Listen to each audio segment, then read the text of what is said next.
Nagpasalamat si House Committee on Mindanao Affairs Vice Chair at Lanao del Sur Representative Zia Alonto Adyong kay Pangulong Ferdinand R. Marcos Jr. dahil sa pagsisertipika nito bilang urgent ng panukalang batas na mag-uurong ng petsa ng pagdaraos ng Bangsamoro Autonomous Region in Muslim Mindanao o BARM elections.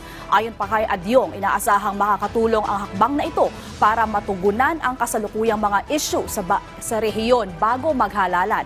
Layon din tong masiguro ang pagkakaisa at tunay na pagkilala sa BARM. Una nang naipasa ang panukala sa Kamara, habang sa Senado ay nakalusot na rin ito sa ikalawang pagbasa.